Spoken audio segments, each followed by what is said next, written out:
Okay, actually, I welcome you to today's lesson, which is under cubic functions, following our topic coverage that we have already set. Okay, so let me quickly run you through the question and see how best we are going to handle it. Find the derivative of the following functions. Okay, so the first thing you need to understand this word derivative. So when they say derivative, remember in every question you first of all understand that particular question. That's when you'll be able to give the correct answers. So what is derivative? Actually, derivative simply means find the gradient. Okay, the gradient of. So here they are telling us to find the gradient of this equation that we have. Okay, so now how do we find the gradient of the curves? Because these are curves, they are not straight line. So how we find the gradient? First of all, we differentiate. The other word for gradient is differentiate. So we differentiate term by term. Okay, term by term. What do I mean? Here we have got three terms. 1, 2, 3.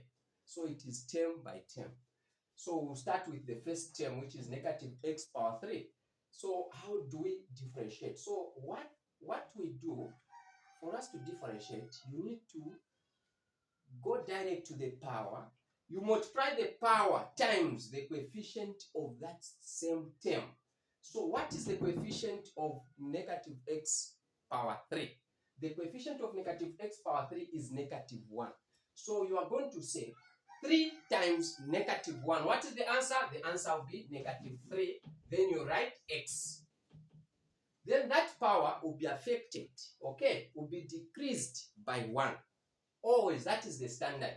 So now, what do I mean? You are going to subtract now 1 from this power. Okay, so 3 minus 1, what is the answer? The answer is 2. So that is the one you are going to write there. Okay, then from there, you proceed. Same method, you come to this one. What is the coefficient of 3x power 2? The coefficient here is 3. So 2 times 3 is 6. So you are going to say 6, then here you have x. Okay, then the power, which is 2 minus 1, always subtract 1, 1, 1. That one is constant. Okay, so 2 minus 1, the answer is going to be 1. Do we need to indicate 1 there? No. Why? Because just the way it is here itself, it means it is power what? 1. 1 is invisible in this case. It will not make any sense to write 1 there when it is positive, unless if the answer is going to be negative 1, that is when you can indicate it as a power. Okay, so you end from there. Then plus, remember we have plus there, plus the constant number, the number without the variable. Okay, how do we differentiate that number? That number is actually 0. Okay, it is just 0. So here is 0. Always be it. I mean any number, even if it is 1000, as long as there is no variable there, it is 0. Okay, so now this one, I think we can write it like this, plus 6x. Okay, so this is our answer for the first question. So we have just found the derivative. We have differentiated. This is the gradient of this curve. Then we go to the next one, which is b.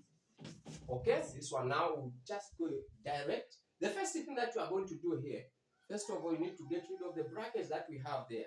Okay, by multiplying with the scalar, the number outside the bracket.